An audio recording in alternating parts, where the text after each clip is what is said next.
আপনার বাবা নেই মানে আপনার মায়ের প্রিয় মানুষটা নেই, বিশ্বস্ত সঙ্গীটা নেই, পাশাপাশি বসে মন খুলে কথা বলার মানুষটা নেই, সুখ দুঃখ জমা রাখার নোটবুকটা নেই, রাগ দেখানোর মানুষটা নেই, অভিমান ভাঙানোর মানুষটা নেই, মাঝরাতে হঠাৎ বুকে ব্যথা বা অসুস্থতায় ওষুধ মুখে তুলে দেওয়ার কেউ নেই।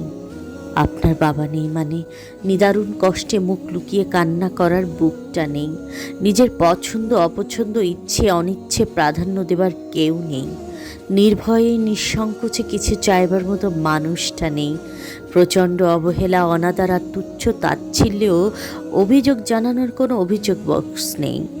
আপনার বাবা নেই মানে দিন শেষে আপনার মায়ের মাথায় হাত বুলিয়ে চিন্তা করো না, সব কিছু ঠিক হয়ে যাবে বলে ভরসা দেবার মতো মানুষটা নেই। একবার চোখ বন্ধ করে অনুভব করুন তো এমন পরিস্থিতিতে আপনার অবস্থা কেমন হতো। সুতরাং সময় আর সুযোগ থাকতে আপনার মায়ের যত্ন নিন, মাকেও ঠিক তেমনটাই ভালোবাসুন, আগলে রাখুন যেমনটা তিনি শৈশবে আর কৈশোরে আপনাকে রেখেছিলেন।